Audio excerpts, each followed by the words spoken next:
feel bad. An unexpected story of family love. A stepdad and a little boy prove that fatherhood isn't about your genes. It's in the love you earn by paying attention. The little boy whose mother has died lives with his stepdad. And then, one day on a bench by the River Thames, the child who seemed troubled confides it's something new and he needs a best friend. I'm in love. Sorry? I know I should be thinking about Mum all the time, and I am. But the truth is I'm in love. And I was before she died. There's nothing I can do about it. Aren't you a bit young to be in love? No. Oh, okay. Well, I mean, I'm a little relieved. Why? But because I thought it would be something worse. Worse than the total agony of being in love. No, you're right. Everything depended on the credibility of a child actor whose heart is actually on the line. Like the heart of a little boy who grew up to be a writer. 60 years ago, young Richard Curtis. I've been obsessed by love since I first saw Jill Quasher when I was 4, as it were, and then Tracy Thompson when I was 7. I remember stealing a ring from my mum and giving it to Tracy, and her throwing it out the window of the school into the snow. He remembers the moment a 10-year-old walked into audition. I mean, God, his audition was so brilliant. So he could act anything. I think if we'd said to him, you know, do you have any experience of cannibalism? He would have said no, but still been able to act, you know, a good cannibal.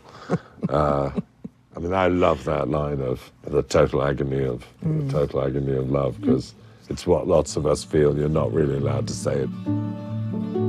Back then, they called him Toto. 20 years later, Toto is all grown up. That is Thomas Brodie Sangster, the star of Queen's Gambit, of Game of Thrones. Go with them. Hard to believe he was once the little boy sitting on a bench, the same one we sat on next to the Thames. Well, can you believe it's been 20 years? No, when I heard about this, I didn't even realize it had been 20 years. Really? Yeah, I couldn't believe it. I watched it for the first time this past Christmas since the premiere, and I'd forgotten how good it was. That kid in love sees an aging rock star on TV who's still surrounded by girls and decides if he becomes a drummer, he'll have a chance with the girl of his dreams. His stepdad, his cheerleader, his coach.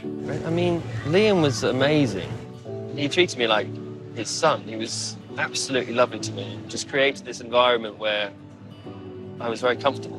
But at the time, I thought, you know, I was pretty much a grown-up. And I've been doing this a few years now. I kind of knew what I was doing. So I was very serious about it. But no, looking back, I've forgotten how small and new I was. In fact, his strongest memory of that day 2 decades ago is the pizza he had for lunch. Pizza with rocket and parmesan on it, and I thought that was amazing. 3,500 miles away on the streets of Brooklyn, New York, another actor has memories from 20 years ago. Hello. Hi. Laura Linney.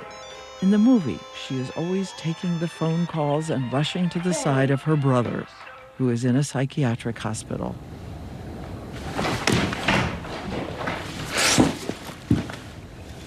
Thank you. Don't do that, my darling. Thank you.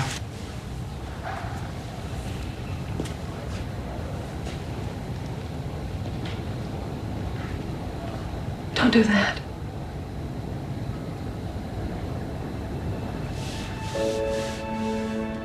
There was real legitimate heartache in that movie.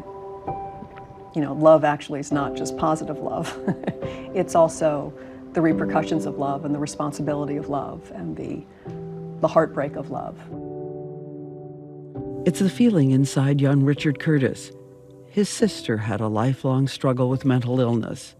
This story, a love letter about brothers and sisters and families like his. You know, one of my, big experiences is dealing with mental illness in the family. And so, You know, it's kind of a duty, but also it's such a profound version of love. The thing which is absolutely promised, is absolutely permanent, is absolutely unconditional. And I do have to say, it is so, one of the great luxuries of a writer is just the absurd excellence of actors. So you think, I want to say an enormous amount through what Laura's feeling. I've got 6 minutes to do it in. How do you do that? And then you suddenly realize that Laura can do it in 30 seconds. It's all there in the face of a woman torn between her devotion and her dreams. Her dreams were about an office colleague played by Brazilian actor Rodrigo Santoro. In real life, the actors' hearts were bruised too. Rodrigo and I were both brokenhearted when we made this movie. I got in the car, it was early in the morning. He slumped in the car and he looked at me like, Laura, she broke up with me. And I was like, guess what? Me too. Guess what we get to do all day long? I'm like, we get to make each other feel better. And I think you can see that in the scene. I think there is like we're comforting each other in a way. And it was very sweet. Would you excuse me for 1 second? Sure. Just hold 1 second.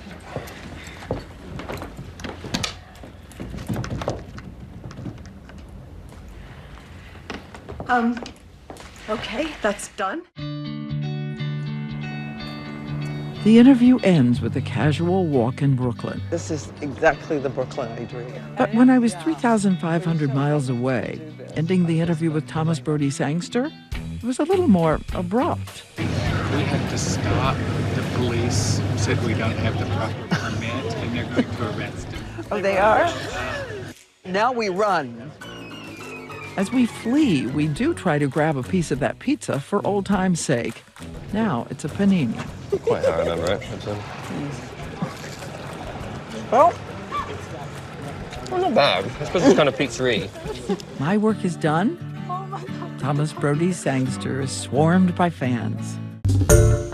Hi everyone, George Stephanopoulos here. Thanks for checking out the ABC News YouTube channel. If you'd like to get more videos, show highlights, and watch live event coverage, click on the right over here to subscribe to our channel, and don't forget to download the ABC News app for breaking news alerts. Thanks for watching.